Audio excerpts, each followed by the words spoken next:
At the 2024 Paris Olympic Games, Julien Alfred made history for St. Lucia when she won a gold medal in the 100-meter dash. Not only did her winning time of 10.72 seconds make her one of the fastest athletes in history, but even more importantly, she became St. Lucia's first ever Olympic medalist in history across any sport. Julien later earned a silver medal in the 200, bringing her country's first 2 Olympic medals back home to the tiny island of less than 200,000 people. She was celebrated both in Paris right after her gold medal win, but also weeks later when she went back home to St. Lucia, literally becoming a national hero overnight after a week of historical performances at the Olympic Games.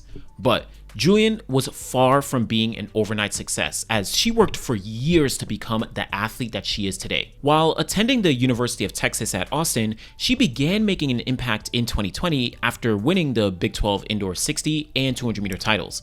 Though the pandemic shut down the world for the rest of the year and injury setbacks hindered her 2021 season, she immediately shot right back to the top in 2022 when she broke the NCAA indoor 60-meter record, won the outdoor NCAA 100-meter title, won the silver medal at the Commonwealth Games, and made it to the semifinals at the 2022 World Championships in Eugene. Fast forward a year, and Julien would go even further by dominating the NCAA both indoors and outdoors. In 2023, Julien Alfred broke the 60-meter NCAA record indoors what seemed like an infinite amount of times. She also broke the indoor 200-meter record and would eventually sweep the individual sprint titles both indoors and outdoors. Combined with her success on the relays for Texas, she was arguably in the conversation as one of the best NCAA sprinters in history. Julien went on to sign a professional contract with Puma and eventually finished 5th and 4th place in the 100 and 200 respectively at the 2023 Budapest World Championships. So all this circles back to 2024, Julien's first year as a pro, where she would have what seemed like a dream season, winning indoor 60-meter gold,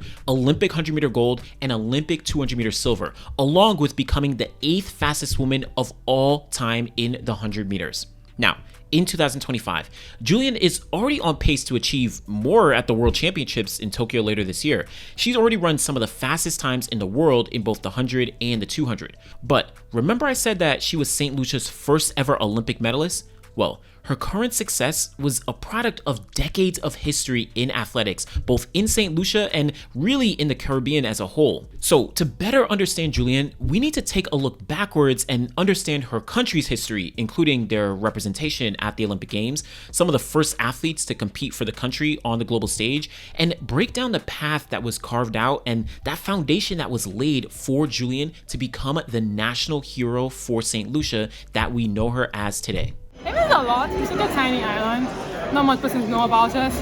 I mean, if I say I'm from St. Lucia, people will be like, where is that? And I think that now, it's mostly known for our tourism, but I think that now, when people like mention Julien Alfred, you would say Julien Alfred from St. Lucia. So it's gonna give my country some attention now. First off, St. Lucia, unfortunately, like many other Caribbean nations, has been colonized for most of its modern history. It was pretty unique that the control over the nation frequently switched between the British and the French, apparently with the two countries fighting multiple times over control of the nation. The Caribs, who were native to the island, had successfully fought off colonizers on multiple occasions throughout its history, but eventually did fall to the French in the 1650s. Fast forward to 1814, and the British eventually took full control over the island from the French. So why am I telling you this history? Well, Great Britain colonized a ton of nations, and throughout the mid-20th century, when not only the Olympics were becoming more prominent, but also more colonized nations were actually gaining the opportunity to compete at the games, many of these British colonies were beginning to get representation at the Olympic Games. Most notably, Jamaica and Trinidad and Tobago, though still British colonies, they competed at 3 Olympic Games between 1948 and 1956. But in 1960, a political union was formed that included various Caribbean nations that were part of the British Empire. Countries like Jamaica, Trinidad and Tobago, Barbados, the Cayman Islands, and others across the region all came together to form what was called the West Indies Federation. And as you can probably guess, St. Lucia was part of this federation as well. At the 1960 Olympic Games, athletes from these nations had representation under one single flag and federation called the British West Indies. So despite being a tiny island, this could have been the first chance for St. Lucian athletes to compete on the biggest stage for athletics, but that would not be the case. Though athletes from multiple Caribbean countries actually represented the British West Indies at the 1960 Olympics, no St. Lucian athlete would actually be there, relegating them to an unknown future date for the St. Lucians to make their Olympic debut. Throughout the 60s and the 70s, many of these nations actually began to gain independence from Great Britain, including Jamaica and Trinidad and Tobago in 1962, Barbados in 1966, even Grenada and Dominica in 1974 and 1978, respectively. St. Lucia, though, didn't become an independent nation until 1979. And while many of those countries, they were sending athletes to the Olympics in the 60s, the 70s, and the 80s, St. Lucia's first athlete didn't touch the track at an Olympic Games until 17 years after independence at the 1996 Olympics in Atlanta. A total of 6 athletes, 5 men and 1 woman, competed in the 400, 4x4, pole vault, and the 100-meter dash. Now, though none of them actually advanced out of the opening round heats, they made history for their country and laid the foundation for what was to come in the future. One of those first St. Lucian athletes was Dominic Johnson in the pole vault. Though Dominic never actually won an Olympic medal or a world medal, he did notably win St. Lucia's first ever Commonwealth Games medal with a pole vault bronze in 2002. This was notable because, though it wasn't an Olympics or World Championships, it showed that St. Lucia could one day truly become a competitive country on the global stage. Now, in the 4 subsequent Olympic Games from 2000, 2004, 2008, and 2012, St. Lucia maintained a solid contingent of about 1 to 3 athletes in track and field competing at each of these games. But unfortunately, they still failed to advance out of any opening round heats in any event. In the midst of that, though, there was a rising star by the name of Lavern Spencer in the high jump who was kind of making waves as a youth and a junior, as well as regionally at the CAC Championships, CAC Games, and Pan American Games. Like always, I think probably the whole of St. Lucia knows already. My motto and my theme, God plus hard work and discipline equals success. And it has worked for me, and I know it could work for other people as well. So I think everyone knows my motto from now on.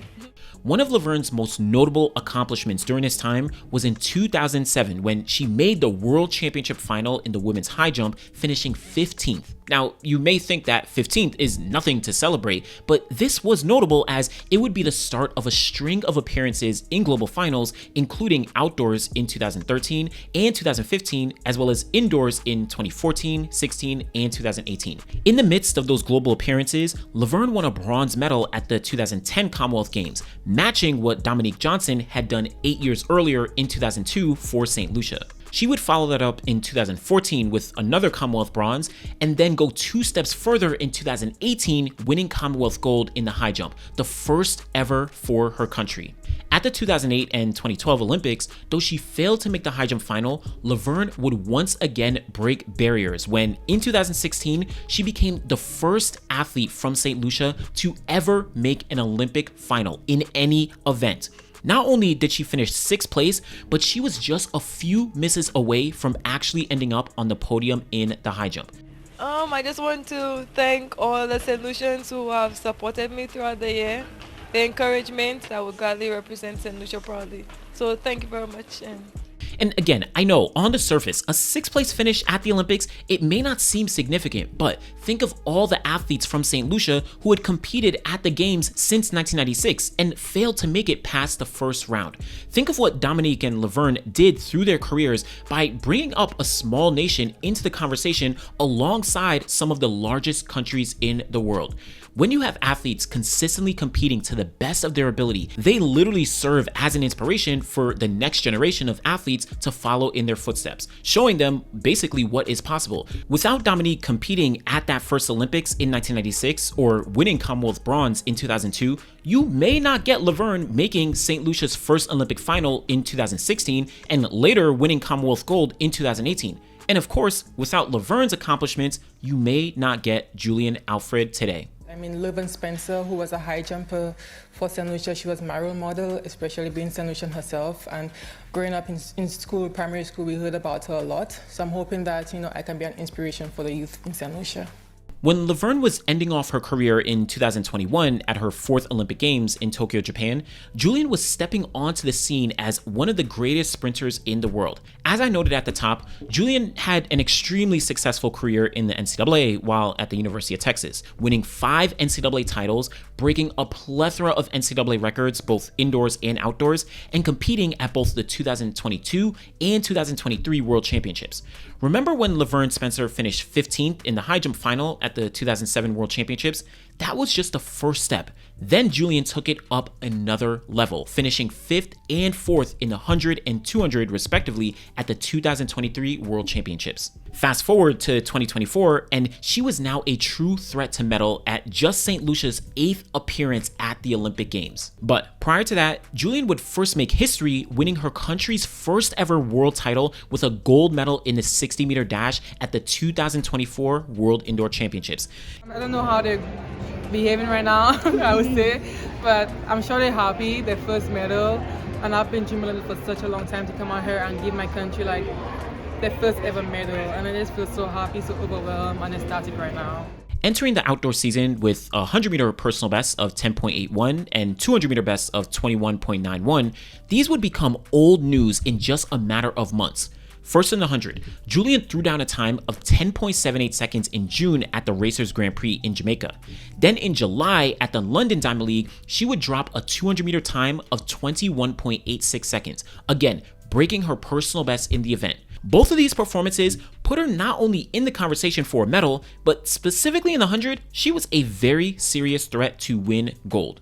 Well, enter the 2024 Olympic Games in Paris, France, and Julien would shock the world by not only winning the gold in the 100 meters, but did it in pouring rain, setting a personal best of 10.72 seconds, making her the 8th fastest woman in the history of the event. She would then cap off her Olympics with a silver medal in the 200, walking away from Paris with 2 medals around her neck. Just celebrating with my country, you know. Earlier on, after the Olympics, I would say, I was talking about going home, but I think it didn't really sink in yet that I was actually going to go home and celebrate because I'm still trying to finish the season and focus on my races. But now I'm just looking forward to just going home and, you know, seeing my friends, seeing my family, seeing my people again, and just celebrating and just getting a chance to relax after this long season. So just pause and think about what Julien did for a second. St. Lucia had only first stepped foot at the Olympic Games in 1996, less than 5 years before Julien Alfred was even born. Prior to 2024, athletes like Dominic and Lavern Spencer, they slowly chipped away towards success for their country in the sport. Lavern's 6th place in 2016, that showed that a medal was possible, but not quite there yet. Think back to 1960 when St. Lucia was part of the British West Indies but lacked any athletic representation, or to 1979 when they finally became an independent nation, to 1996 when they finally stepped foot at the Olympic Games, or even to 2002 when Dominic won the bronze medal at the Commonwealth Games, 2016 when Lavern Spencer made the Olympic final. Julien Alfred is a product of all the hard work that generations of athletes from St. Lucia put in the years and decades before her, all with the goal of one day standing on top of that podium. And let's be real, Julien Alfred is just getting started.